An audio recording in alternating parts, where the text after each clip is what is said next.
السلام عليكم ورحمة الله وبركاته. ازيكم يا احلى متابعين في الدنيا؟ النهارده باذن الله هنعمل مع بعض الكنافه الجميله النابلسي دي.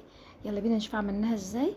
مبدئيا كده انا عندي هنا كوبايه سمنه، حطيت عليها لون غذائي برتقالي عشان اخلي الكنافه بتاعتي لون الكنافه النابلسي. تمام. انا ما عنديش كنافه طبعا نابلسي، انا هعملها هعملها في البيت. ازاي يعني؟ هغير لونها. جبت نص معلقه كده من اللون الغذائي البرتقاني وحطيته على السمنه السايحه. وعندي هنا حوالي نص كيلو كنافه، انا طحناه كويس في الكبه او فرقاه بايدي.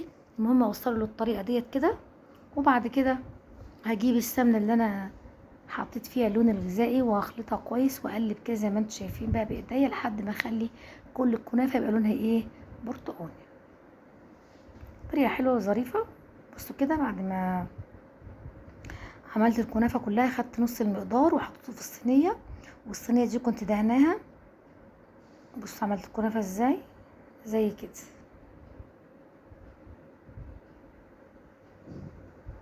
اهي جبت هنا الصينيه دهنتها بمعلقه سمنه برضو، وفي نفس الوقت رشيت عليها لون برضو برتقاني عشان يبقى من تحت يديها لون حلو كده وتبقى زي بتاعه المحلات بالظبط. وهبتدي بقى ارص الكنافه بتاعتي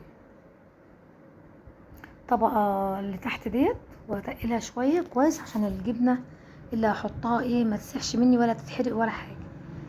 تمام.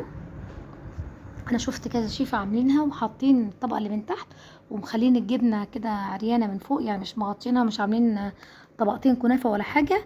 ولكن انا قلت انا احسن بصراحه احط شويه كنافه من تحت وهو رش برضو رشه من فوق بحيث تحمي الجبنه ما تحرقش مني وتفضل برضو ان شاء الله كويس.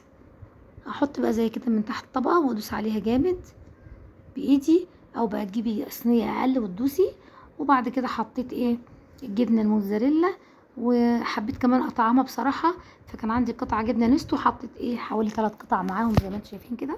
قطعتهم حتت صغيره وحطيتهم. لما تيجي تحطي خلي بالك ما تخليش الجبنه الحرفه خالص، بس عشان ما تتحرقش منك لو ساحت ولا حاجه. فحاولي تخليها بينها وبين حرف الصينيه كده بعيد، في مكان يعني واسع يعني.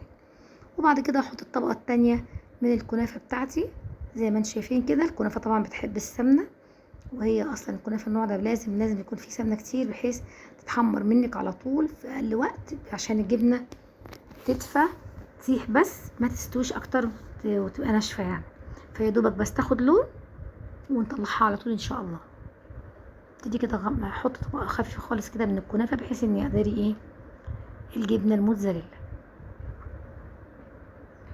زي ما انتم شايفين كده بايدي بالراحه كده اظبط، احاول اداريها وادوس عليها جامد.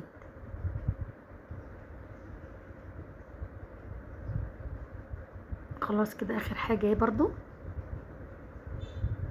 احط كده بالراحه وادوس عليها جامد. لو عندك صينيه بقى صغيره اصغر من حجم دي ممكن تحطيها وتضغطي عليها وتحطي كيس استرتش وتدوسي جامد زي كده يعني.